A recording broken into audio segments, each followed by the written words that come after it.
Hello, I'm Otto Scott.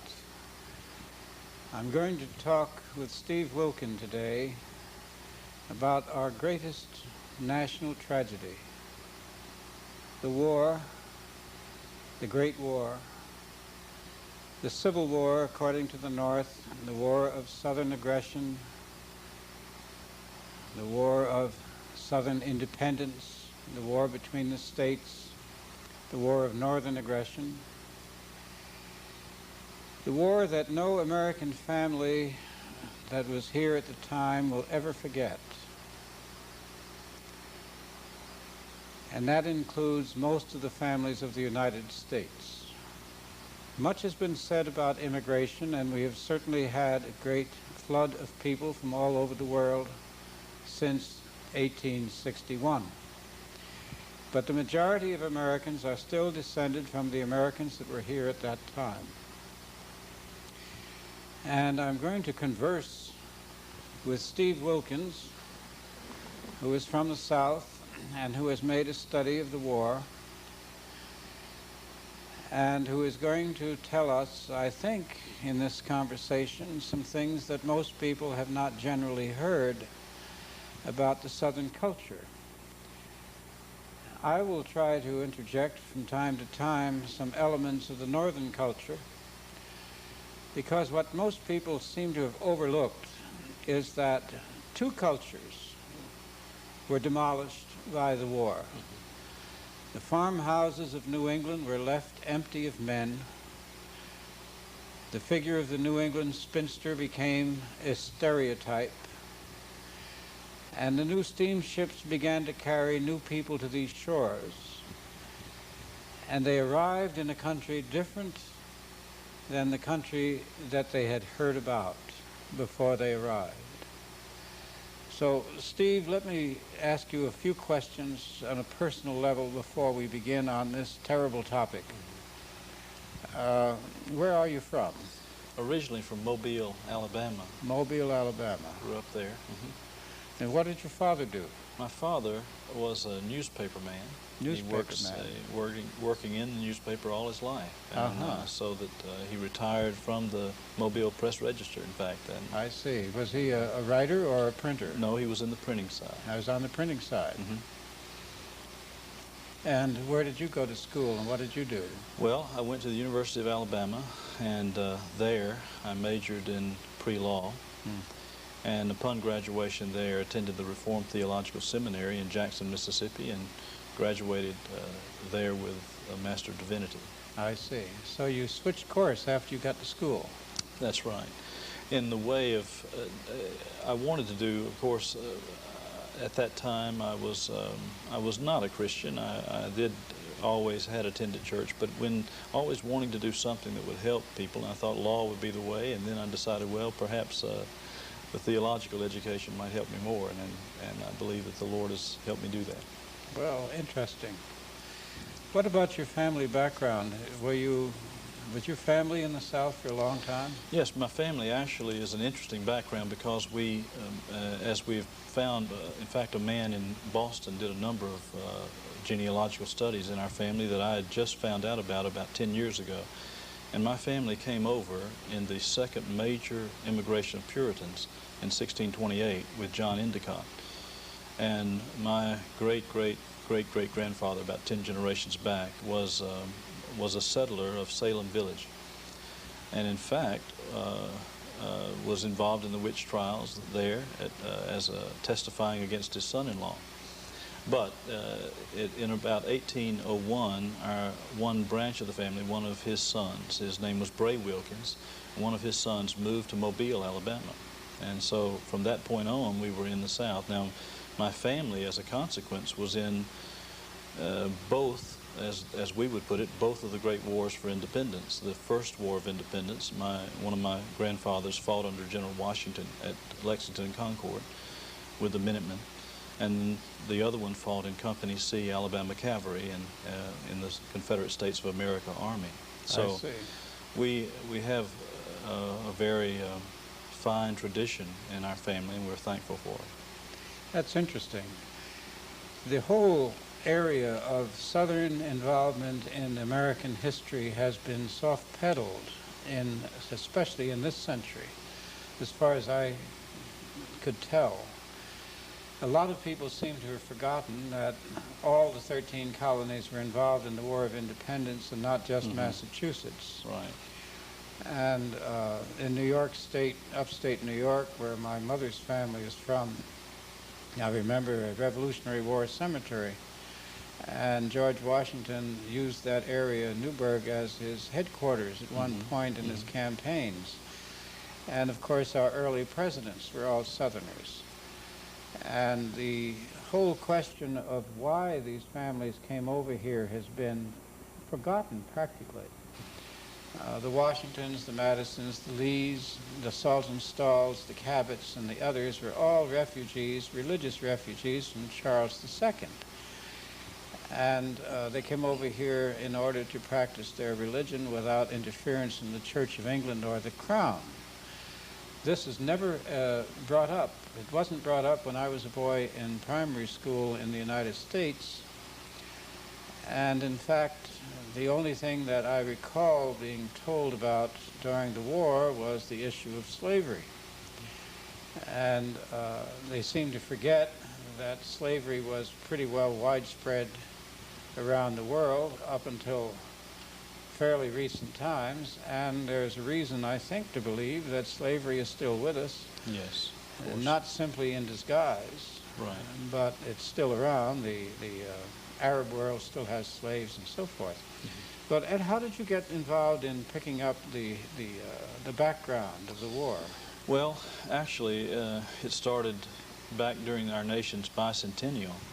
I was a typical American in the sense that I had a very bad education in public schools in this country in the 1950s, when education, truly there still were some of the older teachers, and it depended on who you had then. If they were principled and had some concern for the old, more along the lines of the old classical education, you still might get a good teacher every now and then in the public schools. But I really was not exposed to a great deal, had a very superficial knowledge of history, went to the University of Alabama primarily because of the football team and Coach Bryant.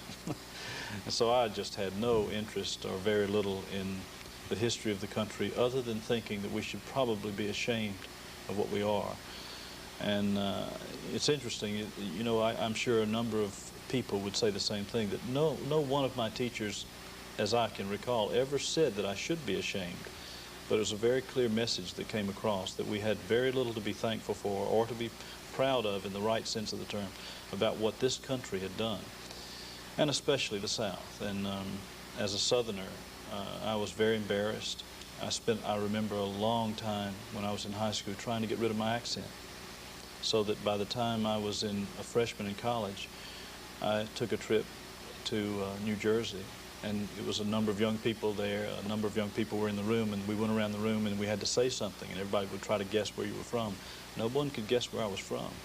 You had gotten rid of your accent. I'd actually gotten rid of my accent. Now, I had another motive. I wanted to go into radio and TV, and at that time, unless you were Dizzy Dean or somebody who was kind of a clown, right, a Southern accent was impossible.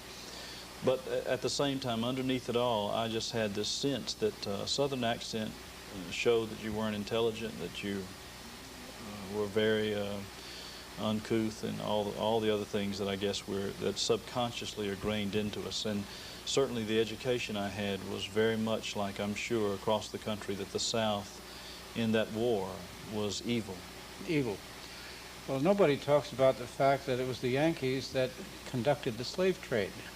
They brought the slaves over here in the first place. Right. One of the problems that with all the controversy, for example, now with the battle flag, yes, people forget that more slaves, the slave trade, which was clearly the most horrible part of slavery, all of that was conducted under the American flag.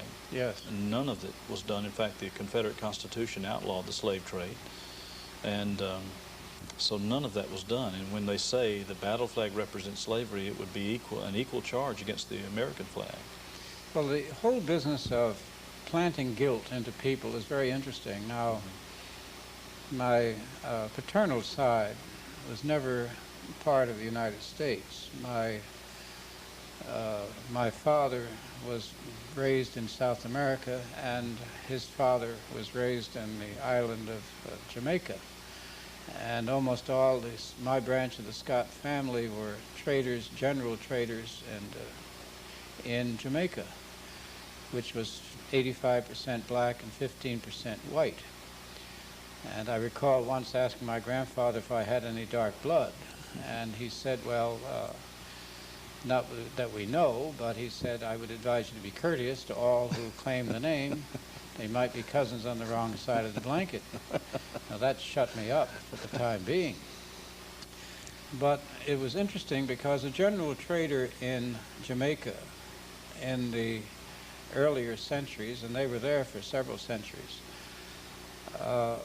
dealt in rum and slaves and other commodities at the time. My father never felt anything about that. That was part of history. It wasn't a very interesting part of history. As far as he was concerned, there was little to be said about it. But he had no sense of guilt. And in Latin America, there doesn't seem to be, when I was younger, and I would only back and forth intermittently, any great sense that there was a racial difference between peoples. Perhaps because they had, generally speaking, only one church everyone went to. Right. Also, there were no reservations. There were no reservations for the Latin American Indians, the South American or Central American Indians.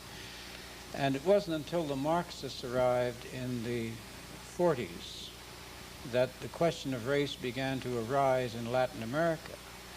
Now, obviously, the question of race arose here sooner.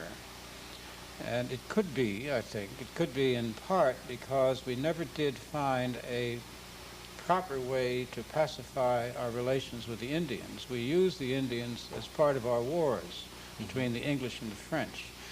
This was not a very good relationship. Right. So we had a wartime alliance with them for a long time, and they remained in this warlike atmosphere, whereas in Mexico and in South America proper, both the Portuguese and the Spaniards did their best to civilize. Yes. and kept aloof from the intertribal war. But they had no sense of guilt about their history in Latin America. They have no sense of guilt about their history in Central America. They have no sense of guilt about their history in Europe. No European goes bowed down because of his great-grandfather might have done something wrong. And yet a sense of guilt has permeated the United States. Yes, and it's based on a number of things, I think. Of course, people never ask the questions far back enough. For example, let's talk about slavery. Slavery was a fact, has always been a fact in the world. Every pagan culture has exercised the most brutal and horrible forms of slavery, but you never hear anyone talk about the Turks. No, you don't hear anybody talking about Indian slaves. Exactly, the same thing. The Aztecs, the Incas, and the people they subjugated. Right, and the Indians of the Indian Indians of the North America. Right, and then the ones in Asia as well.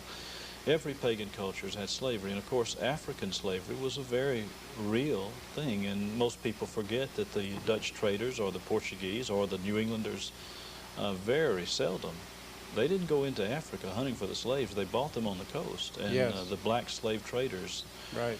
There were a number of them. I forget the name of the man right now, but he became very wealthy trading his own slaves or selling his own slaves. Of course, warfare is constant in pagan cultures, and slavery is a part of it.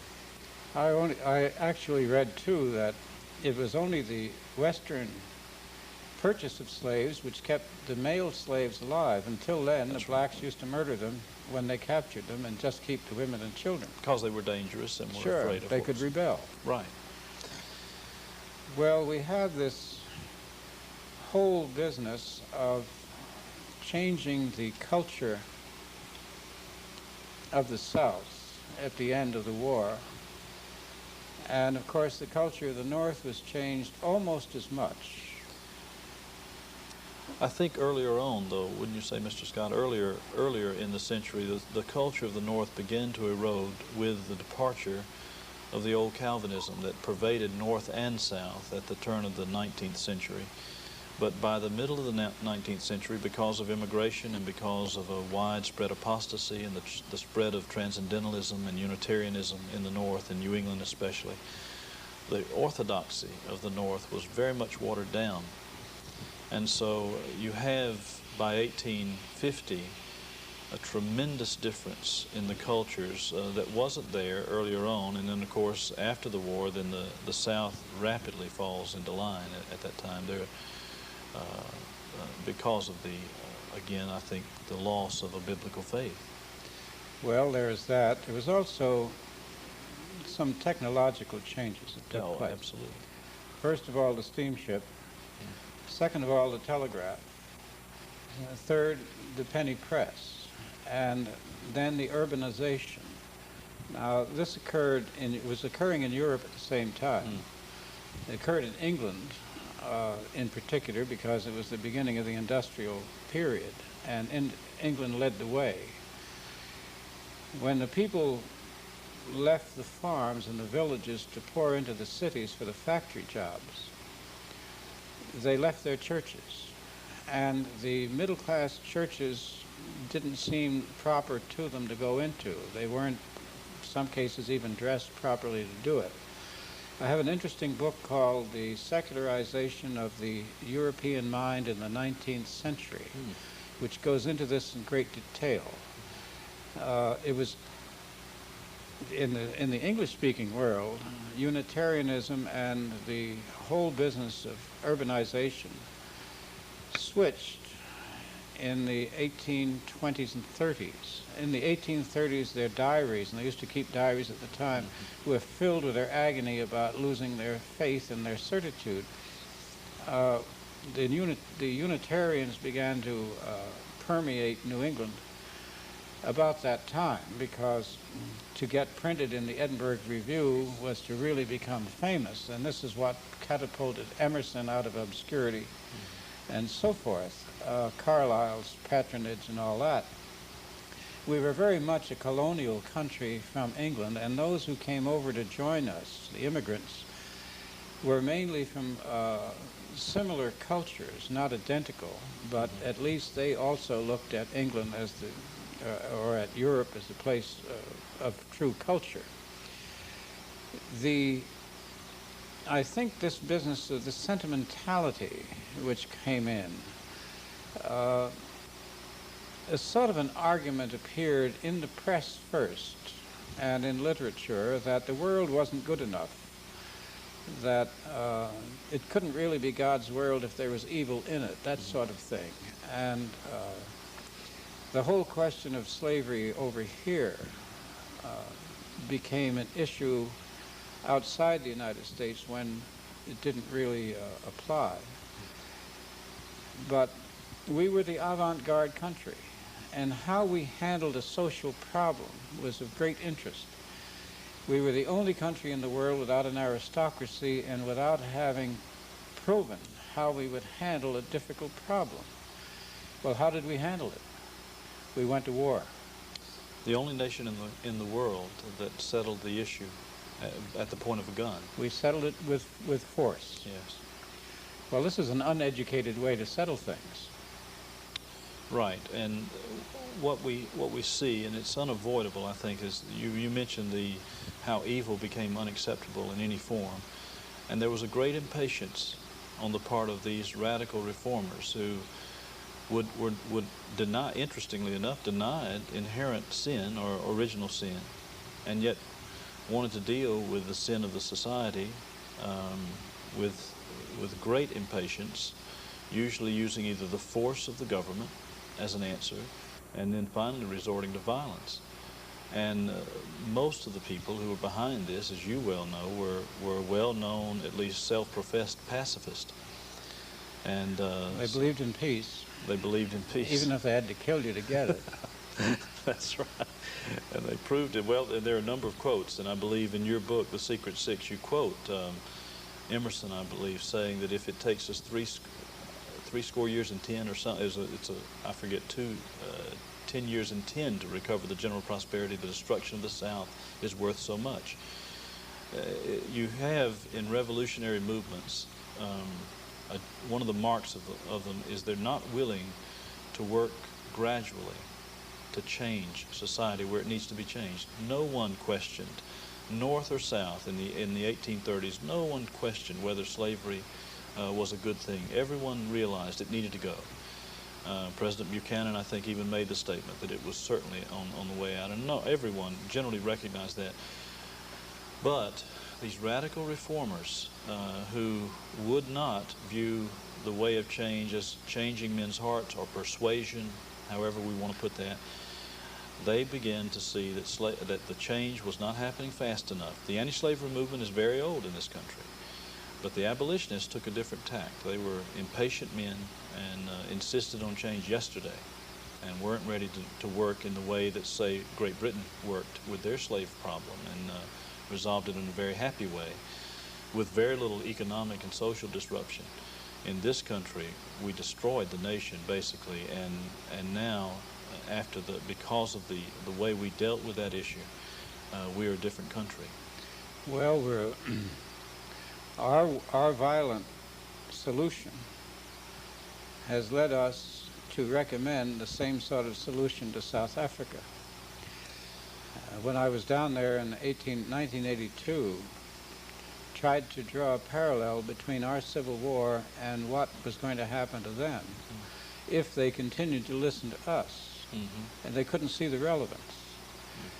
Now, of course, they can today. Our solution was violent. Our solutions have always been violent in terms of social problems. Since that time, it's interesting to see how we have become a very violent society, using our military to bring about social change or to rid the world of some perceived evil and sin. In other countries now, we did it to ourselves, seemed to be the mentality. We've cleared this great cancer of evil from our own corporate body, societal body. Now we're ready to save everyone else around the world that needs saving, and we'll send our armies to do it. Yeah, we'll save them if it kills them. Even if it kills them. And we're suggesting the same thing now in Yugoslavia. Well, we want to go in, intervene militarily, and straighten out the Muslims and the Christians, which is going to be a pretty good stunt. Since it's been going on for 600 years over there. Yeah, since they were Muslims. Right. Of course, the early church took some violent measures too, but it's interesting that we still consider ourselves a peace-loving country, and we have a Department of Defense instead of a Department of War. The Europeans look at us as a violent country. Now, it's interesting that in South Africa, going back to this parallel which keeps rising in my mind, since the South Africans suspended the death penalty, there have been 54,000 murders in that country. 54,000. They now have the highest murder rate in the world. When I was there, they had a very severe penalty. They had hanging, and they also had flogging. I had lunch with a South African judge. I asked him before we started if he'd like a drink, and he said, well, I would ordinarily, but I'm going to sentence a man to death this afternoon. Out of respect, I don't think I should have liquor on my breath. And I said, well, what's the procedure here? He said, well, we have a very peculiar procedure. This was 1982. A combination of English and Dutch law. He said, we have one appeal, and the appeal is only on grounds of new evidence. There's no appeal on grounds of mercy. The execution is, the trials are generally rapid. The execution is quick. Then he said, we have whipping. And he said, we have short sentences, but very severe. So therefore, he said, we have quite good control. Well, of course, that was heralded around the world as horrible, horrible system. Now they have murders around the clock, and I see no headlines about the murders, which I think is odd. Yes. It's interesting that when we have these this horrible reaction to the punishments to try to prevent evil, and then remove those punishments, then you're inviting, of course, brutality on a widespread basis. And so we see that throughout the history of the world. Well, the South, in a way, was almost goaded into the defense of slavery as I look back at it. The insults of the Garrison crowd were so savage. There was no means of having a dialogue, a reasonable dialogue on the subject. We're running into this again today. We're running into arguments from minority viewpoints that are so scathing and so savage and so insulting that they're demolishing the ordinary bridge of reconciliation. Yes, and see, you have, during the middle part of the 19th century especially, when you have the propaganda and the accusations and exaggerations, a great defense arising in the minds of the Southerners because of the outrageous accusations that were being made. Three very important books, of course, Uncle Tom's Cabin, and then one book or two other books that everyone knows about Uncle Tom's Cabin. Very few people know about The Impending Crisis by Helper. By Helper. And then the other one would be Slavery as It Is, American Slavery as It Is by Theodore Weld. And, and those three books made outrageous accusations against the South. Theodore Weld's book, of course, made up of clippings from Southern newspapers, mostly from trials where they were prosecuting these men who had abused their slaves. Racism's always been present. It was present in this country. Nobody should deny that. Of course, Abraham Lincoln very openly acknowledged his own views, which we would call racist today, but it was a common view, North and South. And the fact was that in the South, even though legally we could not defend the slave institution because of the technical way in which it was established legally, I think there were some problems as I look at it biblically, I think there were problems with the way it was legally established. But practically, the way it operated, there were very many Europeans and Northerners who did bother to travel through the South were quite amazed at the amity, the affection, the extreme lack of brutality that they saw. And the stories and rumors were being spread by the abolitionists, who most of them had never been South. And Europeans especially were astonished at what they saw as they traveled through the South in regard to the system. There was a great deal of practical affection. And I've made the statement, I think it's true, that never has there been a culture where two races existed in such close proximity and such intimacy with so much affection. And I think that's true. And of course we're losing that now because the same thing is going on again. During the Civil Rights Movement it happened, starting back I guess at Reconstruction, there was a reaction in the South against the black race, and there was a great deal of bitterness toward them because white Southerners thought they were taking advantage, they were being used, and of course they were, but it wasn't their fault.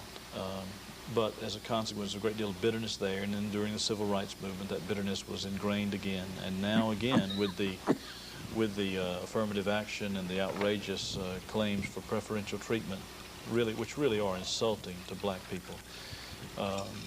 There's again a rise of radical racism in this country that's, I think, on a very dangerous thing on the horizon. Well, in South Africa, we didn't get any hostile looks. Didn't feel any tension between the races, but I'm sure there's a great deal today. Yes. The whole question of trying to resolve errors of the past by punishing people of the present approaches insanity. The past is dead, but when the past continues to influence the present, it's alive. And when the memory of the past is distorted, then the present is distorted. We had a PBS special on the war not too long ago. I saw parts of it. I thought the music was affecting and profound. I thought the letters that were reproduced from the soldiers back to their families was very moving. Yes. But I thought there was too much emphasis on the slavery aspect. And at the end, they brought in some professors who had some very bizarre views and some very resentful comments to make about the past. Now you wonder at people who hold a professor's position, who take such an argument, which certainly did not help heal any of the wounds. It opened up a lot of different things, much as President Clinton opened up the Vietnam argument all over again. That's right. With his unbelievable tactless appearance at a memorial for men of his own generation who had suffered in a way that he had refused to share. Now, we have come into this whole question of why this country in one situation is both hoodooed by the past and denies the past. That's an interesting factor. It's an interesting contradiction. It really is. And one of the things, again, that we have forgotten, we are truly losing the memory. We're losing our memory as a people. And Dr. M.E. Bradford, I know in his last year or so, was very much wanted to emphasize the fact of the importance of cultural memory, historic memory. We have lost that. Most Americans, and the PBS series enforce this, have this comic book view of our past. That yes, of course, the Civil Wars fought over slavery, there was no other reason, and they forget the great complex of things that went together, the constitutional issues, the economic issues that were very important, the social issues that were very important, aside from slavery. And they forget as well that most Americans, if your family came over in the early 17th century, likely you were a descendant of slaves. I am a descendant of a slave. He was an indentured servant. Most white people who came to this country came over as slaves. And it's truly, who are we to blame then? For our problems, I guess we blame the English. There's no way to end this thing once you go back and realize what's happening. This is one of the pits that the IRA has fallen into in Ireland. Yes. 700 years of occupation by the English over the Irish. 700 years. At one point, under Cromwell and after Cromwell, they sent a good 30 or 40% of the Irish to work on the plantations of the West Indies, where they died. They couldn't stand the climate or the work. That's the reason that they brought blacks in. Right. And who is the IRA going to punish for the 700 years? Now, right now, of course, the Irish can move into England anytime they like. They can work there. They don't need a work permit. They can vote in an English election. They can go back and forth. So they're really not an independent country. They're still a dependency, you might say, of the English economy and political situation. The Irish in New York don't seem to be aware of this. And the whole question of, let's say, the black situation. There is no group of black people in the world in black Africa that did as well as they had in South Africa for a period. Exactly. And none, of course, that compare with the rise of the black people in the United States. And yet, the resentment is worse and higher in terms of decibels, in terms of rhetoric, in terms of demonstration, and in terms of crime. Yes. Than anywhere in the world. It's an amazing thing, especially when you consider that less. I want to say less than 10%, but let's be even more. Let's take a larger figure. Let's say less than 18% of the Southern people, and I've never seen a figure over that. 18% of the Southern people owned slaves. The census, the 1860 census, comes out to about 7%. 7%. 7%. But people say, well, that might be a little distorted. Okay, let's say 18%. That still means that 82% of Southerners never owned a single slave. Now, the other factor that's important is of that 18%, let's say, more than 80% owned fewer than 5 slaves. So the picture, the Hollywood picture of the South prior antebellum, of every Southerner living in a great 2-story mansion with tremendous acreage around them and rows of slave cabins is a fiction. It always has been a fiction. Most Southerners lived in very primitive housing. In fact, a study was done in the mid-70s that showed that the average poor white in the South had worse living conditions than the average slave in the South. Well, nobody was taking care of him. It didn't That's cost right. anybody any money. He didn't have clothes provided. He didn't have, and then the other thing that I guess to pick up on this, the average slave quarters was not. It wasn't, of course, the Ritz, but it was.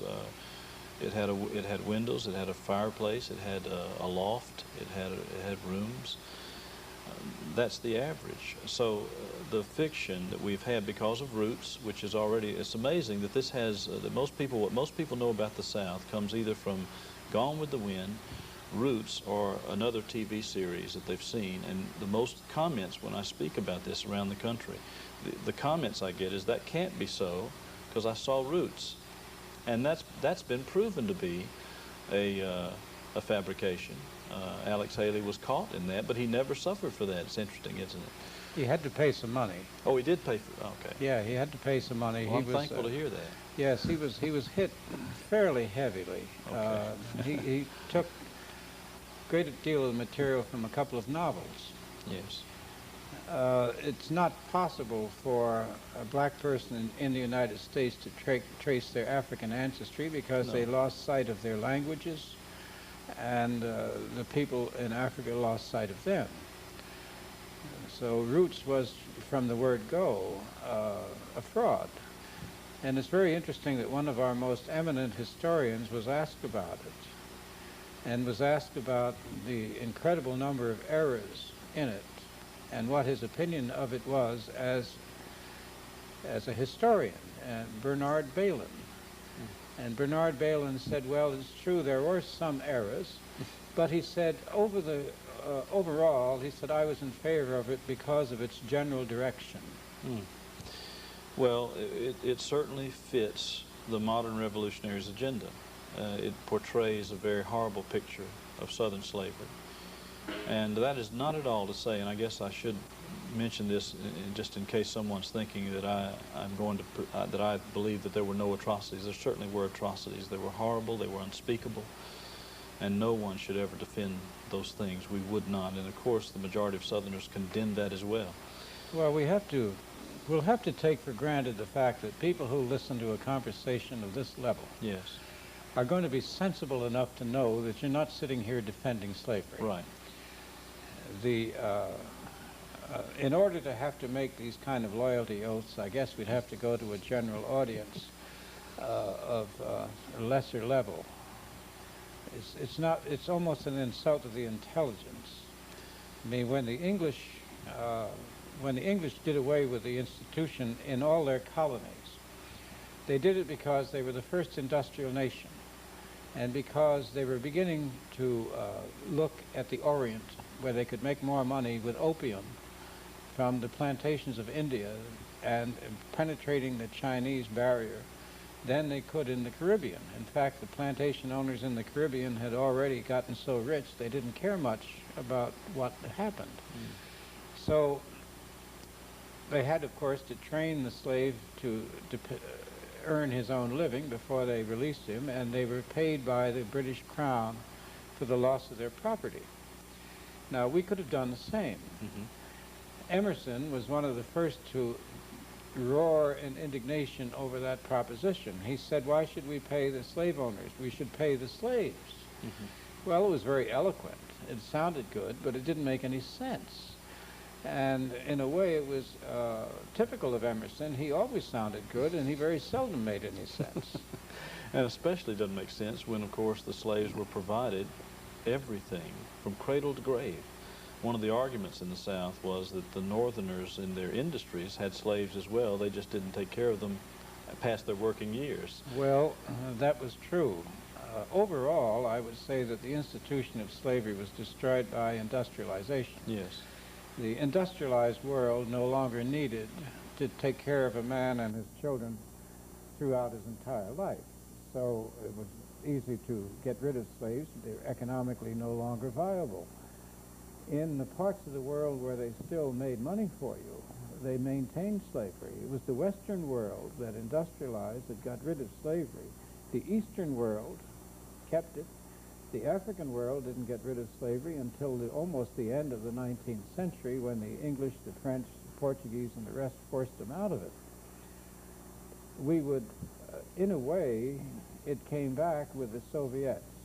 Yes. The forced labor camp is a wonderful word, forced labor. Forced labor camps for slavery.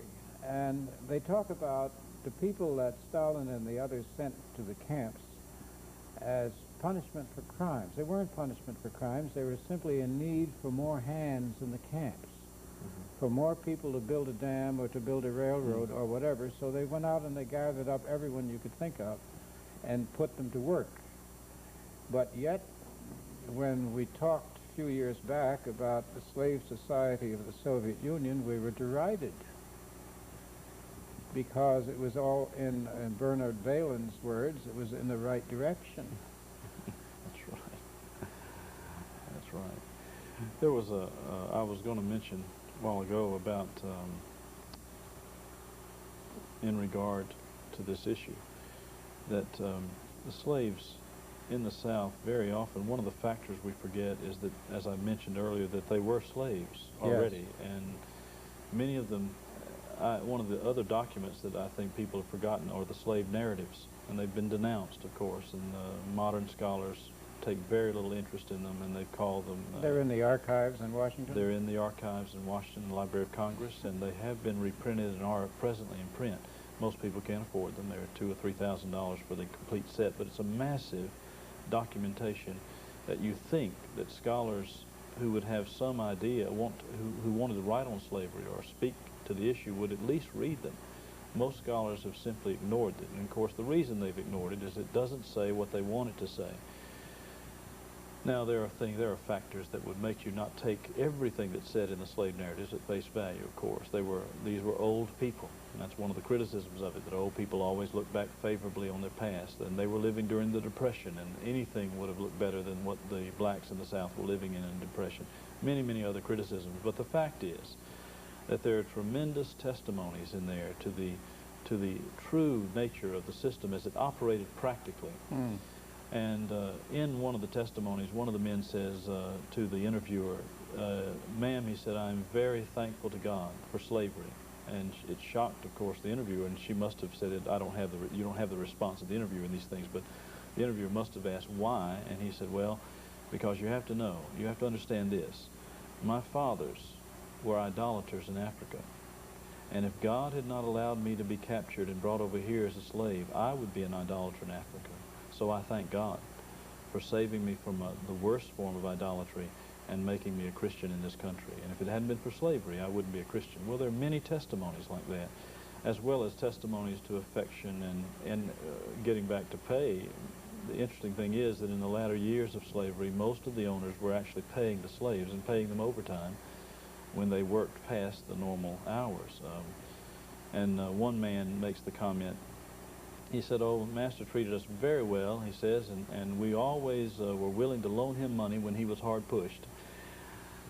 It's very odd. You make it sound almost like a factory system. Well, it was, of course, a big plantation is a magnificent operation, and it was such an intricate thing. Everything was produced there. And these men and women, many times, were very highly skilled laborers. Some of them had quite a reputation around the country in construction and in various other areas because they were hired out by other people around the country. But properly operated, if there was a Christian master who cared about his slaves, and of course even a non-Christian master, even a brutal man, has an economic investment of a rather substantial size. And so it doesn't make sense that he would be disabling his workers. Of course, even the harshest of men did not brutalize his slaves because it's costing himself. He ends up really hurting himself economically, and so even a man who wouldn't have higher motives has an economic motive to take care of his slaves. You want to feed them well so they can work, if for no other reason, so they can work hard and make you money. It's interesting that in 1861, I think it was, the Tsar of Russia released the slaves of the Caucasus. Hmm. And they rebelled. They demonstrated, and they were very angry because they had had jobs assigned to them by descent, so that the father and the son, the grandfather, and so forth all did the same things. And to be turned loose, they thought was an act of great cruelty on the part of the Tsar. Mm-hmm. And of course, I do think that to turn the black slaves of the United States loose, which in effect we did, Yes. was a very cruel thing to do, because one of them said, "You left us nothing but the dusty road." Mm-hmm. Now, some of them prospered under the Reconstruction. I Yes. mean, some went to the Senate and to the House, and they got political positions and so forth. Usually the unscrupulous ones.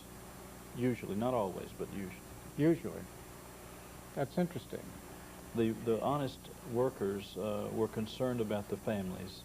Most of the slaves stayed on the plantation after the war, even though they were told, of course, by the Union Army as well as by the masters and owners that they could leave. Most of them decided to stay. There's a factor here. I don't want you to lose your thought, but I just, as I'm They speaking, had no place to go. they had no place to go, and they had an identity, and it was very important to them. And one man I read made this statement. He said, "Before the war, I belonged to somebody. After the war, I was nothing but a nigger." And that attitude in them was not always good, because it was a slave mentality, and I think that's perhaps the worst consequence of slavery, that it did ingrain in the people that they needed to be taken care of when they really didn't. They were very skilled and very gifted men many times, and very able, and many of them became wealthy after the war because of their ability. But there were those situations where... That's interesting, because the black people of South America were also slaves at one time, and they were brought in for very similar reasons that they were originally imported here. The Indians didn't make good slaves. They were very independent, and that's true all the way through. There were exceptions. There were some of the tribes in Mexico that are docile, but not slaves. They wouldn't put up with it. They would fight. The blacks did put up with it and did not fight. De Tocqueville, and this is not flattering, de Tocqueville, who had a very hard eye, de Tocqueville came over here as a judge. Yes. He was assigned by the French government to evaluate the penitentiaries and the legal system of the United States. And as far as I know, his report has never been printed. I'd like to see it someday. What he printed was his observations outside his assignment. And he said there are three races in the United States: the Indian, the black, and the white. He said the whites have brought over democracy, which neither the Indians nor the blacks appreciate. He said the Indians don't want anything to do with the white man at all. They want their own culture, and they want him to stay away. But he said the blacks really want to get in bed with the whites. Now we have a feeling, which you've referred to, that it is our duty to take care of the black race. Well, I question that. I question whether God put us on earth to take care of any race. My feeling is that blacks were put on earth to take care of themselves, and that so is everyone else. Of course. Of course. And this whole idea certainly played into the hands, again, of revolutionaries and the radicals, because what do they want but a people who feel like they need to be taken care of? And there are always those who are ready to take care of you by means of state power or various other organizations. Well, the other fellow will always take care of you if you do what he says. Exactly. Thank you very much. You're welcome.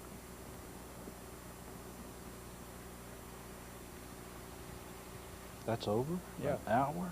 Yep. That's an hour. My.